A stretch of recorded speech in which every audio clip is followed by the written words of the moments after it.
Hello friends, today I'm in Swanville, Maine, USA, and the cemetery at the top of this hill is kind of similar to the Treat Point Cemetery in Frankfort, Maine. I did a video on that previously where I had to traipse up a backwoods dirt road and into the woods to find the cemetery. This one isn't quite so arduous, but it's very similar. I probably could get my car up that hill. It's right off of Oak Hill Road here in Swanville, but I'd rather not risk doing damage to the bottom of my short car, so I'm gonna walk up.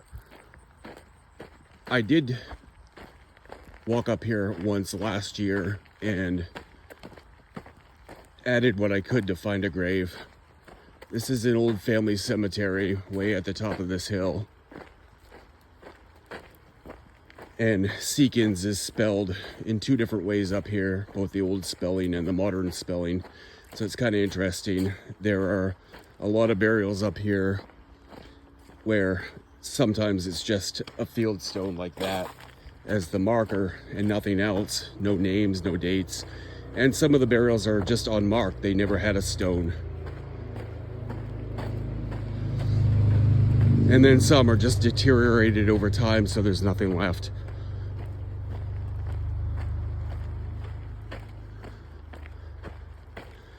It's a nice early fall day.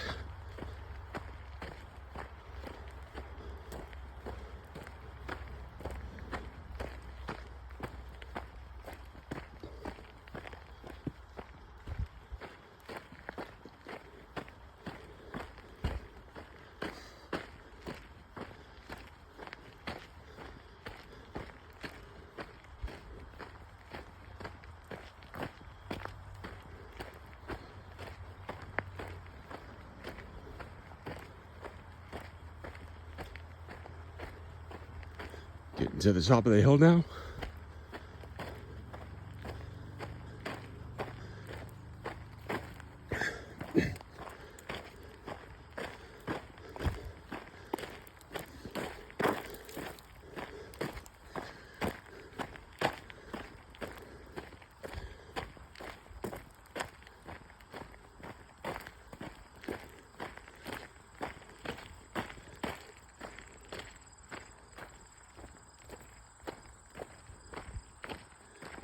Now this cemetery dates back to at least 1820.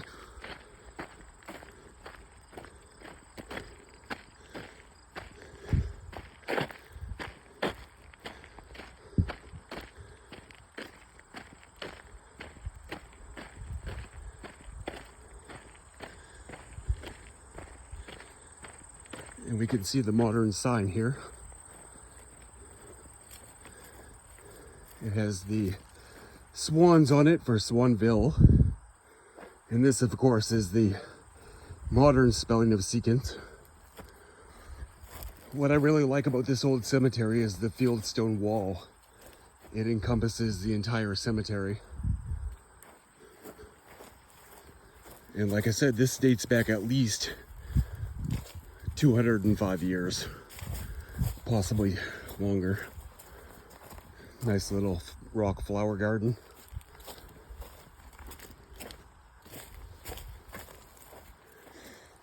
And I remember right on the outskirts of the wall, there's actually a stone right here that says Blanche M., wife of Adelbert E. Small, December 10 of 1883, September 12th, 1908. So she was quite young,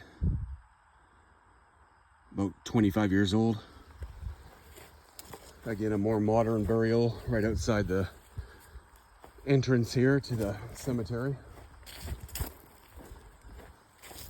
And that is some thick wall right there, probably the original wall from the early 1820s to mid 1820s. And it's actually a fairly small family cemetery. This is a kind of an unusual shaped marker. It's pretty wide. Hollis M. Seekins, 1857-1921. His wife Edith E., or Edith F. rather, 1862 to 1932. This is what I referenced on the walk up, is some of these graves you just don't really know who's buried here. These are just simple field stones, same type of stone that the rock wall is made of. Somebody either used this as the final marker, and maybe there was a headstone about here once, or that was the only stone. We just don't know really, but it's something anyway.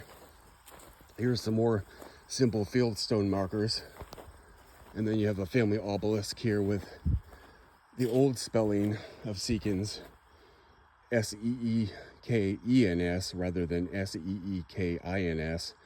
Josiah here lived to be 92. Sarah was 43. Delia was 65. And we have some more on the side here. Children: Elijah, 17 years, Enoch, 9, and then Oren, who was 20. More Seekins on the side here. Jane, 3 years old, Sarah, 19, and Lois, who is 3. Some more fieldstone markers. This cemetery is just kind of full of these fieldstone markers, and some of them actually serve as both headstones and footstones. But of course, if there was ever any writing or inscription on them, they're long since gone now. But nonetheless, these are human burials, and people made do with what they had back then. Better a fieldstone than simple unmarked tomb or grave. And they're everywhere, really. You can see that was probably a footstone. Just probably more fieldstone markers here than stones like this one. You have Frank Seekins. He died November 28th, 80, 33 years, 6 months, 24 days. There's his footstone with the initials. You have some relatively newer burials here. This was an infant, Peggy Sue Harvey. She lived just 2 days, and she was born December 23rd, 1957. Died December 25th, 1957, Christmas Day of 1957.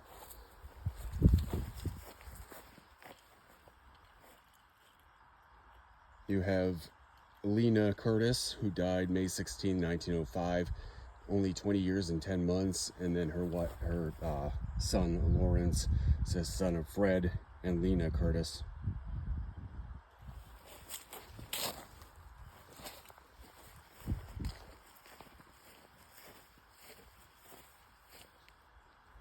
So a lot of burials, mostly up through the mid-1800s to the early 1900s, and then of course we had one at least from 1957.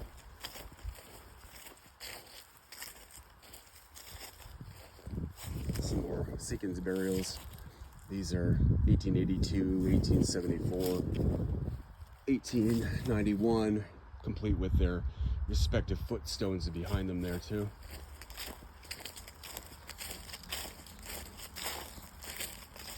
The outer walls. I did walk along the walls last year too, just to see if there was any other stones, but the one that we saw in the very beginning was the only outside one that I came across. And it looks like the ones from the mid 1800s and later, they did try to have a stone for the most part. William S. Seekins, 1833-1913. His wife, Ella N., 1856-1924.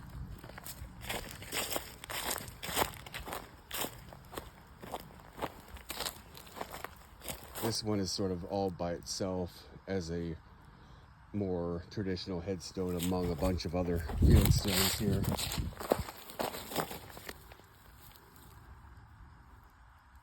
Joanna C., daughter of Frank and looks like Anna J. Holmes, died March 2nd, 1879. She was 3 years, 11 months, 20 days. Kind of a interesting, almost like a church window type shape. She's all by herself here among some other footstones, or fieldstones rather, with no names on them. Here's one of those cemetery sexton metal plates that indicate somebody is buried here, according to cemetery records. Of course, I'm not sure who it would be, but definitely probably people buried all the way down from her stone to the next one over here. You can see all those field stones in the middle there. Most of them coincide with these headstones, so they're probably meant in this case just to be regular footstones. Here's a Civil War veteran, Thomas A. Harvey, Company 1, 26th Maine Infantry. His wife, Mary, who died 1904. She was 60 years, 9 months.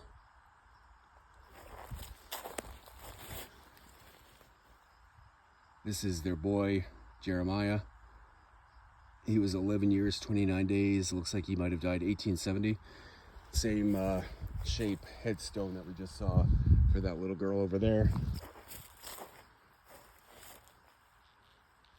And here's, not sure if Josiah Harvey is the son of Thomas and Mary, but there's Josiah Harvey. He's another Civil War veteran. Company H, 26 Maine Infantry.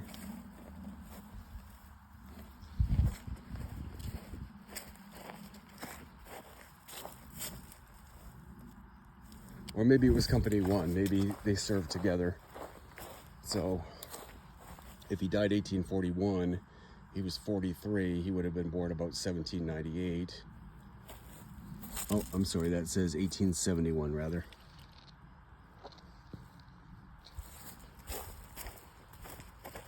And it doesn't actually have Thomas's date of birth or death, so they may have been brothers. Quite interesting regardless.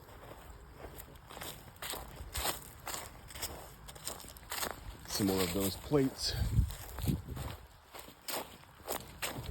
This is definitely, you can tell, the 1920s because they were getting thicker stones then. These will last a really long time. And you have Mary and David Seekins, another Civil War veteran, Company L, 2nd Maine Cavalry.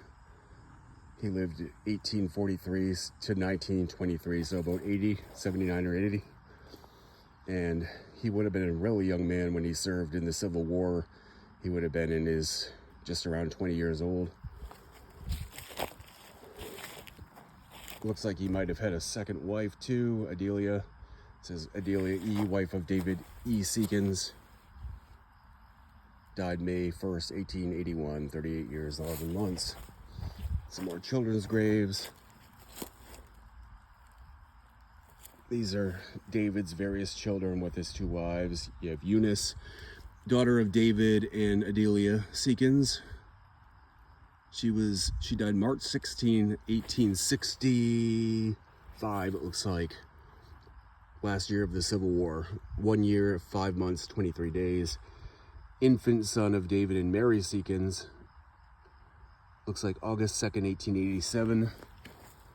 And then we have Henry, the son of David and Mary Seekins, infant son's brother.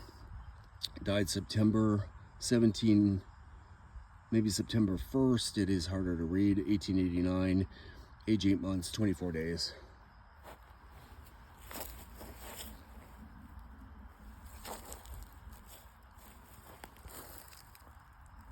Looks like the infant son also had a footstone, because we can see infant son of David and Mary Seekins died August of 1887.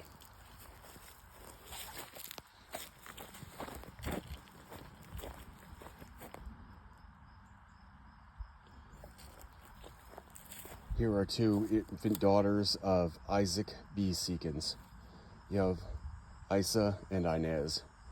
So if they were infant daughters, I don't know if they died separate years or if they were twins and were stillborn or both died shortly after birth, but we do know that they were the daughter of Isaac Seekins. And here is, I presume, their sister, Hannah J., daughter of Isaac B. and Eliza Seekins. She died August 24, 1870, age 16 years, 8 months, 2 days. Here's her mother, Eliza A., wife of Isaac Seekins, died May 10, 1872, 38 years, 4 months, 14 days.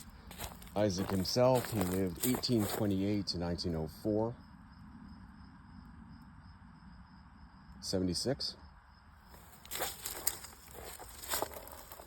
And it looks like he had another wife, Elizabeth. So Elizabeth and Eliza. Elizabeth M. Seekins, wife of I.B. Seekins, July 12, 1837 to January 15, 1918. Always amazes me people that were born in the mid-1800s that lived to be into the 20th century, like all the history that they would have seen. In her case, everything from the Civil War to sinking of the Titanic, numerous presidents, just insane amount of history. This is definitely a cool picture. Andrew J. Seekins died February 14, 1891, 54 years, 5 months. You have this deadwood tree right in back of him. So that's quite a picturesque view right there, I think, especially with the old stone wall right in back of him. And not really sure who's buried here. It's kind of another field stone. In this case, a pretty big field stone. But somebody obviously put it here to memorialize their fallen relative. I'm sure there were many family gatherings here, and not only funerals, but they would be able to say, hey, you know, our uncle's buried right next to Andrew Seekins, and it's a big block fieldstone.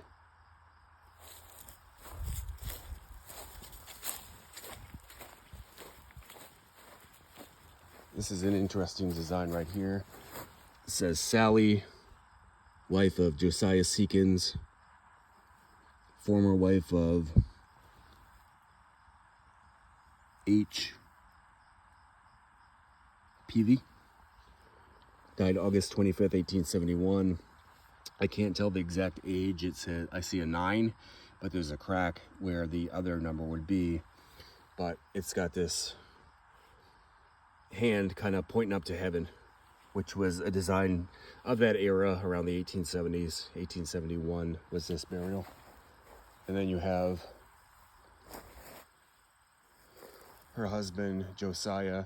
Again, his stone's in pretty rough shape. It looks like it's actually broken in half. I presume this is the other half of it, the bottom half, that's the top.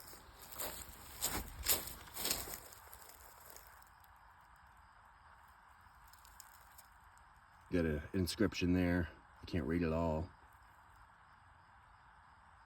Thy loss we deeply feel. Something us, God, that has bereft. Another illegible word, and then all our sorrows heal. So that seems to me like it probably came from a book of inscriptions. Nothing wrong with that either. And that says Julia, wife of, can't quite make that out, Seekins anyway. And I've seen this inscription before too. The relics of departed worth lie shrouded here in gloom. In here with aching hearts, we, I think it says mourn, if I remember right, our own dear mother's tomb. So that was another common inscription I've run into. But that's it in a nutshell. Just a really cool old cemetery at the top of a hill, pretty steep, not quite as bad as Treat Cemetery in Frankfurt was, but still sort of the same idea. At the same time, pretty much immune to any vandalism or the elements as much. You have the trees kind of hanging overhead, so really classic early 19th century cemetery out here in a rural setting.